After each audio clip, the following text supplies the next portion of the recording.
Particular integration अपना zero बन जाएगा। अब इस एक्स की जगह लिख दो पर्टिकुलर इंटीग्रेशन, क्या लिख दो पर्टिकुलर इंटीग्रेशन, ठीक है। तो पर्टिकुलर इंटीग्रेशन की वैल्यू कितनी आ गई, G of T divide by F of D, this is the formula of particular integration, ठीक है। अब होता क्या है, यदि इफ अगर ये जी ऑफ टी आपको मान लो पेपर में जी ऑफ टी तो ना दिया होगा, वो तो कुछ कुछ वैल्यू दे रखी होगी, मान लो आपको वैल्यू दे रखी है ई रेस्ट पर alpha t, if you have given the value of g of t is e raised पर अल्फा टी, तो पर्टिकुलर इंटीग्रेशन क्या होगा, तो पर्टिकुलर इंटीग्रेशन होगा e of alpha t divide by F of d, ठीक है। अब यदि देखिए, अब होता क्या है, यहाँ पे इस डी की जगह हम लोग अल्फा पुट कर देते हैं, जो भी फंक्शन होगा ना यहाँ पे, जहाँ पे एक्स होगा वहाँ पे क्या पुट कर देंगे, अल्फा पुट कर देंगे, ये रूल होता है, दिस इज द रूल्स, ठीक है। ये मैथमेटिक्स का हम पढ़ रहे हैं, मैकेनिक्स क्या है, मैथमेटिक्स से काफ़ी कुछ लिंक होता है ना इसका, तो अल्फा पुट करते थे, ठीक है। यदि अल्फा पुट करने के बाद एफ ऑफ अल्फा अगर मान लीजिए हमें जीरो मिल जाते हैं, तो ये 1/0 तो इन्फिनिटी, तो पर्टिकुलर इंटीग्रेशन इन्फिनिटी बन जाएगा, तो हमारे पास सोल्यूशन तो आ ही नहीं पाएगा। तब हम क्या करते हैं, तब हमारे पास पर्टिकुलर इंटीग्रेशन क्या होता है, e raise to power alpha t, और टी से इंटू कर देते हैं डिवाइड बाई, इसका हम लोग क्या करते हैं, एक बार हम डिफ्रेंशिएट कर देते हैं इसको एफ डैश अल्फा, ठीक है। ये ध्यान रखना है। इफ़ यदि मान लो अगर जी ऑफ टी अगर कोई एक्सपोनेंशियल ना दिया हो, कि कोई साइन का फंक्शन दे रखा हो, साइन ऑफ अल्फा टी दिया हो, तब क्या करेंगे, है ना, या फिर मान लो कोई कोस अल्फा टी दे रखा हो, तो क्या करेंगे, ठीक है ना, कुछ भी हो सकता है, ये हो सकता है, मान लीजिए अगर ये हुआ तो क्या करेंगे, तो पर्टिकुलर इंडिकेशन क्या होगा, ये जी ऑफ टी है ना, तो जी ऑफ टी की जगह पुट कर देते हैं sine of alpha t divide by f of d का एफ ऑफ डी, ठीक है। अब क्या करते हैं, पर्टिकुलर इंडिकेशन क्या होगा, पर्टिकुलर इंडिकेशन होगा sine of alpha t divide by f. अब देखिए यहाँ पे डी की जगह हमने अल्फा पुट किया था, यहाँ पे लेकिन हम माइनस अल्फा पुट करते हैं, ठीक है। अब ये रूल है, इसमें हम कुछ नहीं कर सकते, ये रूल है, ठीक है, ये रूल है। और यदि एफ ऑफ माइनस अल्फा अगर जीरो आ जाता है बाई चांस, यदि एफ ऑफ अल्फा कितना आ जाता है हमारे पास, जीरो आ जाता है, तब हम क्या करेंगे, तब जो पर्टिकुलर इंटीग्रेशन की वैल्यू होगी वो क्या होगी, वो अलग होगी, दैट्स इक्वल टू, अब पर्टिकुलर इंटीग्रेशन की जो वैल्यू है वो कितनी हो जाएगी, वो हो जाएगी वही साइन अल्फा टी का साइन अल्फा टी, जैसे पहले लिखा था हमने, बस टी के साथ इंटू कर देंगे यहाँ पर, और डिवाइड बाय नीचे वाले का एक बार हम लोग डिफ्रेंशिएट कर देंगे F dash of minus alpha, ठीक है। तो ये था पूरा का पूरा कॉन्सेप्ट, ये आ गया, मैकेनिक्स आ गई, ठीक है। अब क्वेश्चन क्या था हमारे पास, ठीक है, अभी आई थिंक आपने नोट कर लिया होगा ये वाला। तो बात करते हैं कि अब आगे क्या करें, क्वेश्चन देखते हैं, ठीक है, ये खत्म हो गया वाला कॉन्सेप्ट। तो सेकंड ऑर्डर डिफरेंशियल इक्वेशन है हमारे पास, क्या है, D square x divide by, question कर रहे हैं, ठीक है, इस क्वेश्चन को अब हम लोग सोल्व कर रहे हैं, ठीक है। जो क्वेश्चन था हमारे पास अब इसी को सोल्व कर रहे हैं। तो क्वेश्चन क्या था हमारे पास, ए इज इक्वल टू 4x है ना, तो हमने इसको सोल्व करके क्या लिखा था, D square x by D T square minus, अब देखिए आपको कितना अच्छी तरीके से समझ में आएगा ये, ठीक है, क्योंकि हमने जब एक भी चीज़ स्किप नहीं करी है, तो ये अच्छा है बहुत, ठीक है। जीरो, अब देखिए पर्टिकुलर इंडिकेशन कितना है, जीरो है यहाँ पर, इसी को तो पर्टिकुलर इंडिकेशन बोलते हैं ना, अगर जी ऑफ टी जीरो हो जाए, अगर जी ऑफ टी जीरो हो जाए तो पर्टिकुलर इंडिकेशन क्या हो जाएगा, जीरो हो जाएगा, तो ये पर्टिकुलर इंडिकेशन निकालने की जरूरत ही नहीं है। तो इसको हम क्या लिख सकते हैं, अगर एक्स कॉमन ले लें तो क्या आएगा, d square minus 4 is equal to zero, तो इसको क्या लिख सकते हैं, इसको लिख सकते हैं हम D plus two D minus two, है ना, A square minus B square, A plus B minus B is equal to zero. तो डी की वैल्यू कितनी आ गई, D plus T is equal to zero, मतलब डी की वैल्यू माइनस टू, और डी की value D minus two is equal to zero, मतलब डी की वैल्यू प्लस टू, दो आ गई वैल्यू। तो ये क्या है, ये है हमारे पास रूट्स, ये है R1 और ये है हमारे पास R2, दो रूट्स आ गए। हम जानते हैं अगर रूट अलग अलग आते हैं, अलग अलग है माइनस टू और एक प्लस टू, जब रूट अलग अलग हो, if roots are not equal, तो सी एफ की वैल्यू क्या होती है, सी एफ क्या होता है, सी एफ होता है हमारे पास C1 इरेज टू, जो भी रूट है ऊपर लिख दो और साथ में टी लिख दो, तो रूट कितना है, एक है माइनस टू, फिर t plus C2 e raise to पर R2 कितना है, R2 है हमारे पास टू, तो टू टी, ठीक है। एक्चुअली में हम सी एक्स फाइंड करना है ना, एक्स क्या होता है, एक्स होता है C F plus P I, तो पी आई तो जीरो है हमारे पास, क्योंकि जी ऑफ टी जीरो है, जी ऑफ टी जीरो है, इसी को जी ऑफ टी बोलते हैं ना।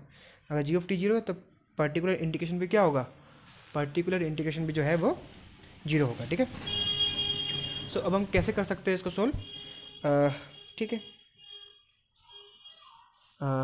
तो x is equal to C F की वैल्यू कितनी है, C1 e raise to minus two t plus C2 e raise to plus two t, ठीक है।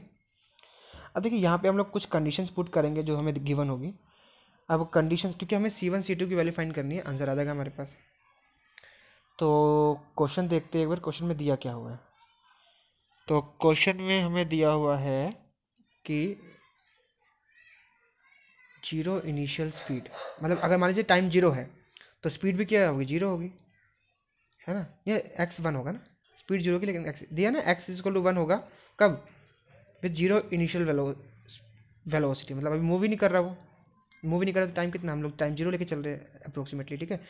तो x की वैल्यू 1 जब होगी, ये कंडीशन दे रखी है क्वेश्चन के अंदर कि अगर x इज इक्वल टू 1 होगा, x इज इक्वल टू 1 होने पर हमारे पास जो है, जब टाइम 0 होगा तो x इज इक्वल टू 1 होगा, और वेलोसिटी की वैल्यू कितनी होगी, 0 होगी। अभी वेलोसिटी तो किया नहीं हमने, x है हमारे पास, डिस्प्लेसमेंट है अभी तो हमारे पास, तो 1 इज इक्वल टू टाइम की जगह 0 पुट करेंगे, तो इसकी जगह 0 पुट करेंगे तो कितना आएगा, c1 a की पावर 0 प्लस c2 a की पावर 0, तो a की पावर 0 कितना होता है, 1 होता है, तो 1 is equal to c1 plus.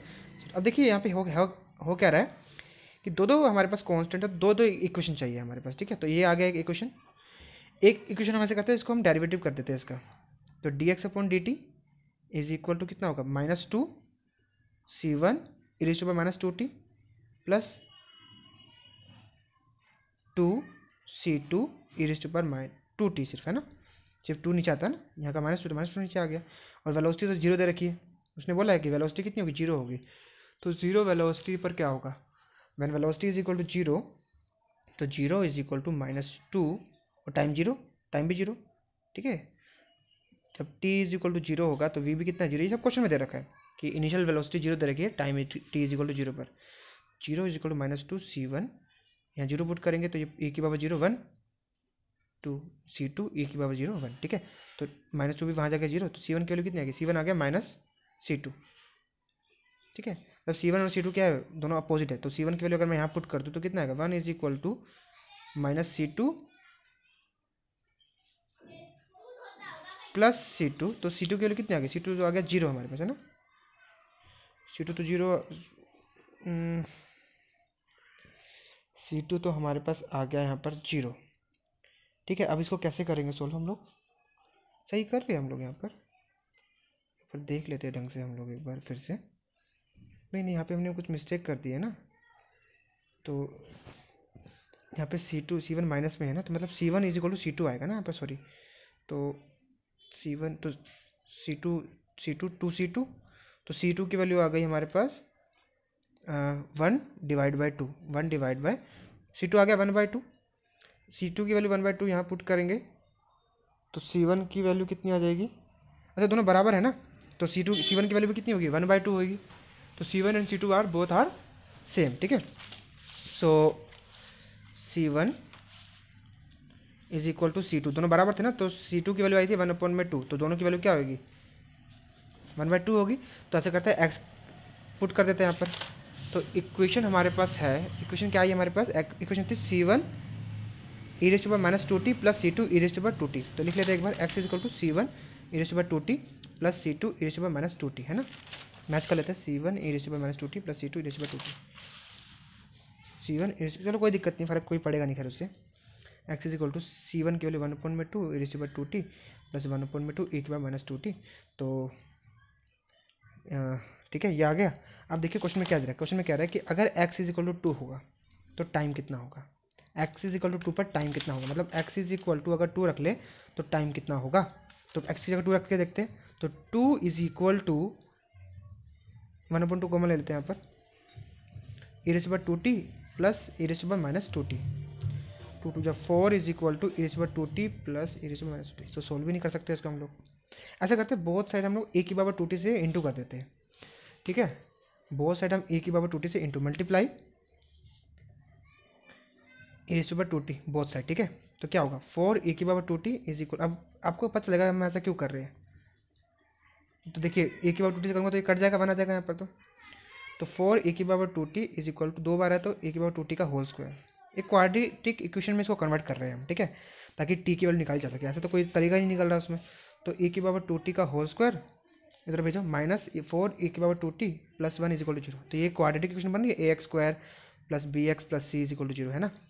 अब इस क्वाड्रेटिक इक्वेशन को सोल्व कैसे करते हैं, हम जानते हैं x क्या होता है, -b प्लस -√d/2 है, तो x हमारे पास क्या है, x हमारे पास e raised to power 2t, e raised to power 2t is equal to कितना होगा, -b कितना है, b है -4 प्लस माइनस √d, d क्या होता है, d होता है b स्क्वायर -4ac, है ना, तो b कितना है, b है -4 का स्क्वायर प्लस नहीं -4, a कितना है 1 और c कितना है, c है हमारे पास 1, तो डिवाइड बाई 2a की वैल्यू कितनी है, a है 1, तो 4 प्लस माइनस रूट में 4 का स्क्वायर 16 में से 4 गया 12, डिवाइड बाई 2, तो 4 प्लस माइनस, और 12 का रूट कितना होता है? 12 का रूट होता है शायद 2√3, शायद से 2 6 12, 2 3 6, 3 1 3, तो 2√3, हाँ 2√3 सही बोला मैंने।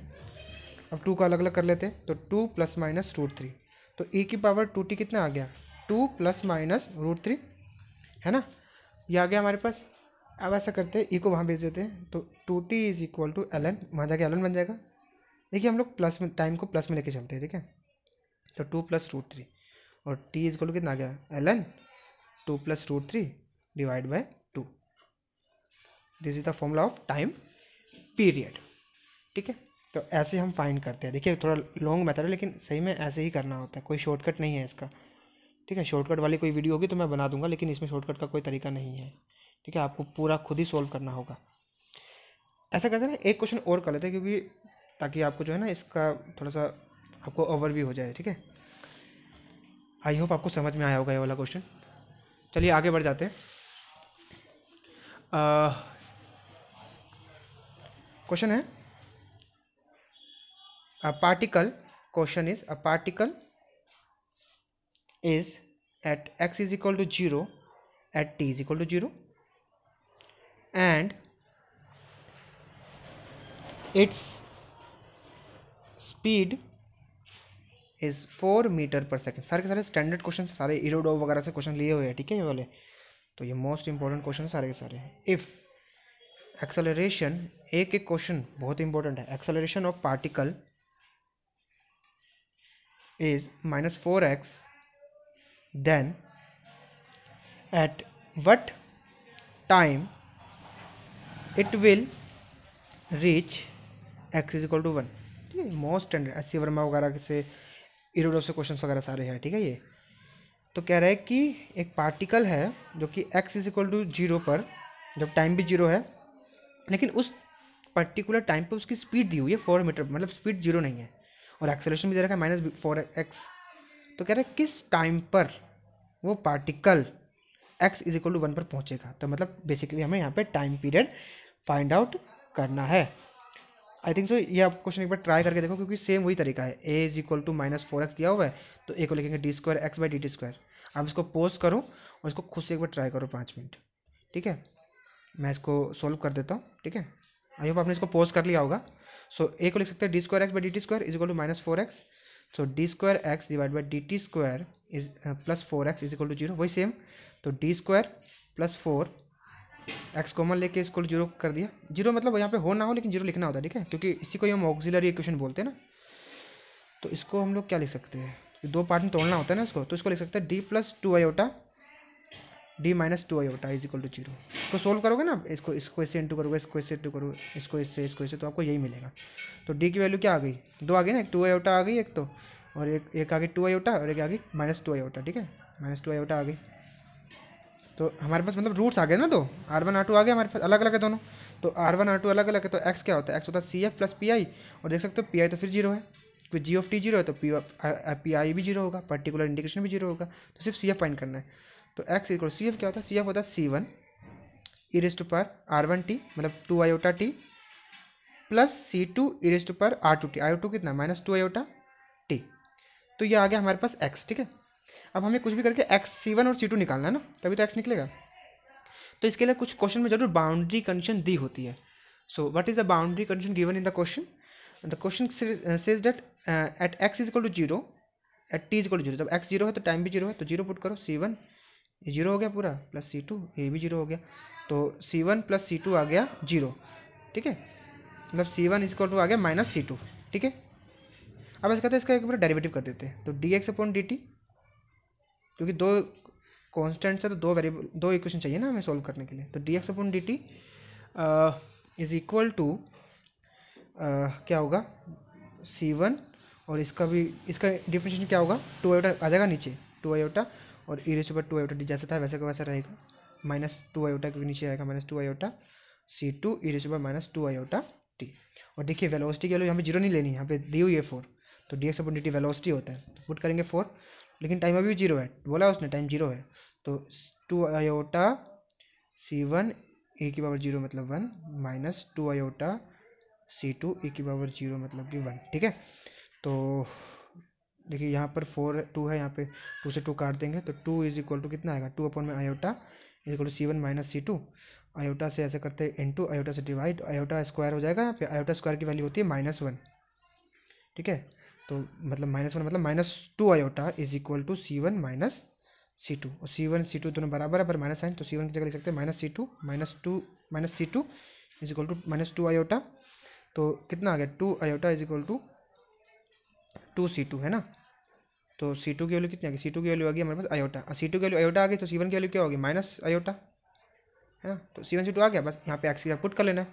तो कितना आएगा, x is equal to C1 की वैल्यू कितनी है, माइनस आयोटा ना, minus iota e raise to power 2 iota t plus C2 की वैल्यू कितनी है, आयोटा, तो iota e raise to power -2 iota t। कह रहा है अगर x इज इक्वल टू 1 हो, क्वेश्चन में कह रहा है कि अगर x इज इक्वल टू 1 हो, x इज इक्वल टू 1 होने पर हमें टाइम फाइंड करना है, तो x is equal to 1 put कर लेते हैं, 1 इज इक्वल टू, तो t फाइंड करना है ना, तो minus iota e raise to power, iota से कहते हैं कॉमन ले लेते हैं, माइनस आयोटा, तो e raise to power 2 iota t minus e raise to power -2 iota t। देखिए फॉर्मूला बन रहा है यहाँ पर, एक फॉर्मूला होता है हमारे पास, इसका फॉर्मूला क्या होता है, फॉर्मूला होता है हमारे पास e की power iota theta minus e raise to power minus iota theta divide by 2 iota is equal to होता है साइन थीटा, और एक होता है ए की power iota theta plus e raise to power minus iota theta divide by 2 is equal to cos theta, minus है ना यहाँ पर, तो ये वाला फॉर्म लगेगा, ठीक है। ऐसा करते हैं, यहाँ पर 2 आयोटा से इंटू कर देते हैं, 2 आयोटा से डिवाइड कर देते हैं, ठीक है। तो देखिए ये पूरा टर्म जो बन रहा है उसको लिख सकते हैं हम लोग साइन थीटा, तो साइन थीटा क्या होगा, थीटा होगा हमारे पास 2t और iota into iota, iota into iota, iota square की वैल्यू होती है -1 माइनस माइनस प्लस, और 2 बच रहा है ना यहाँ पर, तो 2 इज इक्वल टू 1, ठीक है। तो आप क्या कर सकते हैं, 2 को बटे में साइन 2t। अच्छा ये 1/2 क्या मतलब क्या है, 1/2 साइन की कौन सी वैल्यू होती है, 30 डिग्री, 30 डिग्री मतलब sine π/3, sine π/6 sorry π/6 is equal to sine 2t, sine से साइन कट गया तो π/6 की वैल्यू कितनी आ गई 2t, तो t आ गया हमारे पास π/12, तो इतने सेकंड लगेंगे टाइम पीरियड, ठीक है। इतने टाइम के बाद वो x इज इक्वल टू 1 पर पहुंच जाएगा, ठीक है। ये वाला हो गया क्वेश्चन हमारे पास। आई होप आप सब इसको एंजॉय कर रहे होंगे। नेक्स्ट क्वेश्चन देखते हैं, ठीक है। नेक्स्ट क्वेश्चन हम लोग ऐसा करते हैं नेक्स्ट वीडियो में देखते हैं, ठीक है। So thanks for watching.